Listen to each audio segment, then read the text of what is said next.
thank you so much for joining me today. How you doing?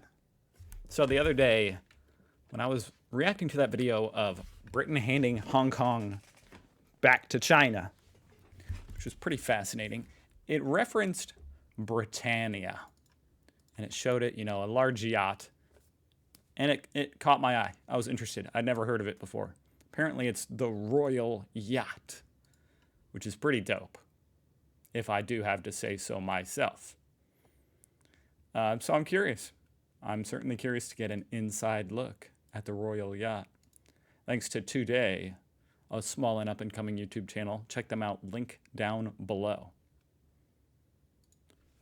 The Royal Yacht Britannia arrives at Monrovia. For more than half of her more than 70-year reign, the Royal Yacht Britannia was the Queen's escape at sea. I'm walking in her footsteps, boarding just as she did. Wow. Joining Royal Yacht Guide, Karis Clark. Hello. Hello, welcome to the Royal Yacht Britannia. Thank you. It's incredible standing up here and just getting an idea of what it might have been like for the royal family to be on board the yacht and sailing away. Definitely. So they've got a special point down here where you can actually stand and wave to all the visitors. Yeah, it's a beautiful place to come along, and it's just a hub of history.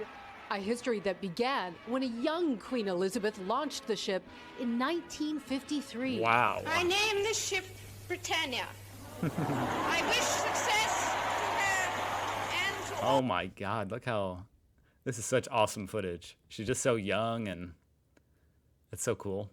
All who sail in her. Soon the Britannia will become a home for the Queen, the Duke, and their children. That is pretty amazing. So they had a home on the sea. Was that their main mode of transportation, like international transportation? That is a huge flex.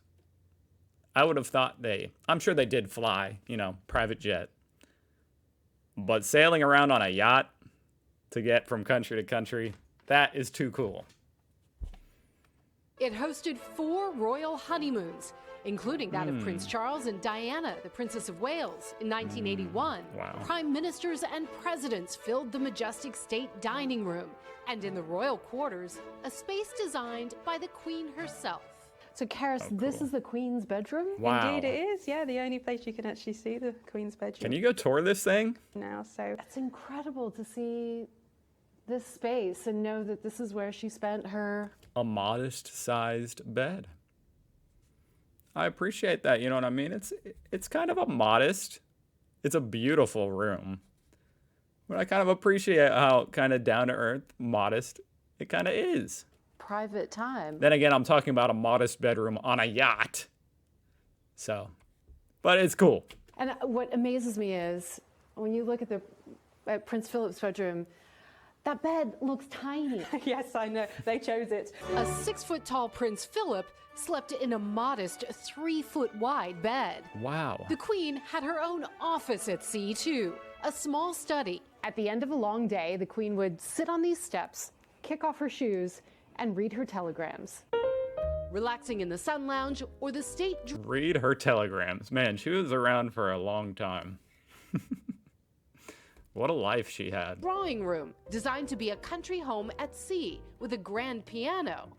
It's been played by Princess Diana and Princess Margaret as well, so priceless now. Princess Margaret left her mark as well, quite literally. She used to stub out her cigarettes. Yeah, she absolutely did. There's little marks on each corner you can still see today, some where she stubbed out whilst playing and having a jolly time. Wow. After 45 years of service, the Britannia was decommissioned at the end of 1997. That makes sense. I mean, it was pretty soon after Hong Kong being handed back, huh? So, actually, what year was that? Hong Kong handed back to China. Sorry, I just want to make sure I'm correct about that. Yeah. Oh, wow. 1997. So that must have been one of the final voyages. Prince Philip years of service, the Britannia was decommissioned at the end of 1997. Prince Philip wanted the ship to be broken down, its parts recycled for another royal yacht, but the government said no. It was simply too expensive. The goodbye ceremony, the only time That's sort of interesting. It sounds like a way to save money. he wanted to recycle it, but they didn't do it because it was too expensive. Simply too expensive. The goodbye ceremony, the only time the famously stoic queen shed a tear in public. That's the only time.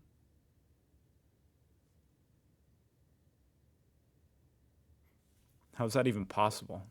The clock on board is set to 3:01, the time the Queen stepped off the ship for the last time. That's too cool.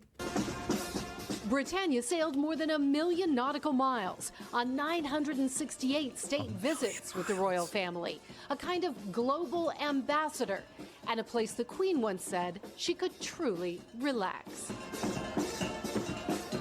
This is the only surviving British royal yacht. It was recently voted Britain's best tourist attraction. And guys, you can actually host your own state Oh man, that's too cool. I want to tour the yacht. dinner on board this yacht, as long as your pockets are deep enough. Yeah, that can't be cheap. Be pretty deep. Pretty deep. All right, Kelly, thank you so much. I love that you can still see the cigarette marks from On the piano. Princess Margaret. Yes, Wow. living history. You said there was an entire episode of The Crown devoted to that. Absolutely, where the Queen explains why she loves Britannia Exactly. so much. It was a big, big issue for them. I had no idea she cried over it. Yeah. Is that really the only time she ever cried in public? I'm trying to think, how is that possible? I mean, there's all sorts of events, right? And I'm not even familiar with all of them. But all sorts of stuff happened with the royal family over the decades.